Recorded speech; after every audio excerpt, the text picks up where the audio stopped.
কাঠমান্ডু যোগবাণী সীমান্ত দীর্ঘদিন ধরে এই সীমান্তের দুপাশে চলত এক অনন্য যাতায়াত ব্যবস্থা নেপালের।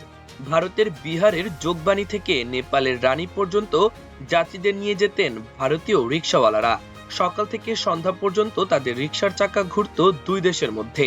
পর্যটক, স্থানীয় বাসিন্দা, ব্যবসায়ী সবাই এই সস্তা ও সুবিধাজনক যাতায়াতের ওপর নির্ভর করতেন।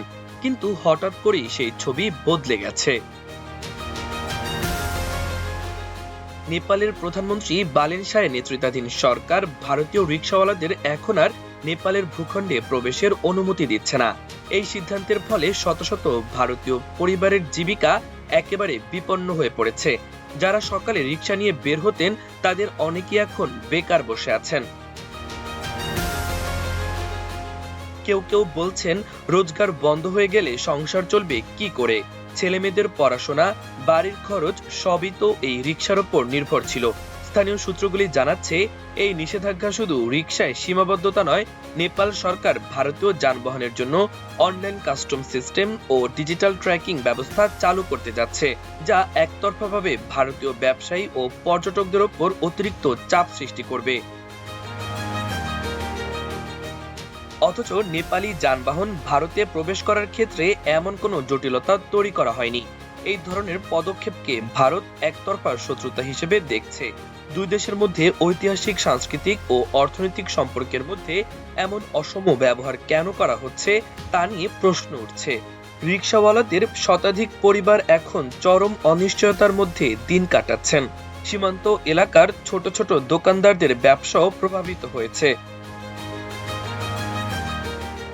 কারণ পর্যটক কমে যাওয়ায় তাদের আয়ও কমেছে। কূটনৈতিক মহলে এই ঘটনা নিয়ে আলোচনা শুরু হয়েছে। অনেকে মনে করছেন, নেপালের অভ্যন্তরীণ রাজনীতিতে ভারত বিরোধী মনোভাবকে উস্কে দিয়ে জনপ্রিয়তা অর্জনের চেষ্টা চলছে।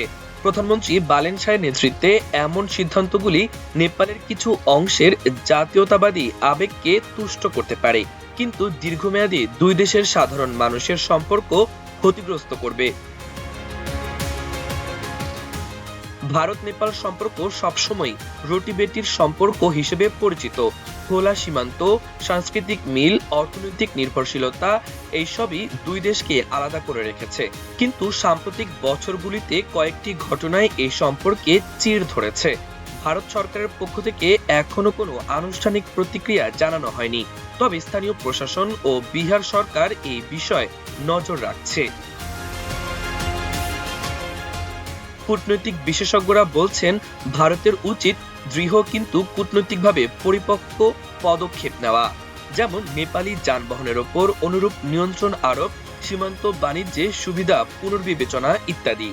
কারণ আন্তর্জাতিক সম্পর্কে একতরফা ছাড় দেওয়া শেষ পর্যন্ত জাতীয় স্বার্থের জন্য ক্ষতিকর হয়। মাল্টিমিডিয়া ডেস্ক, আমার দেশ।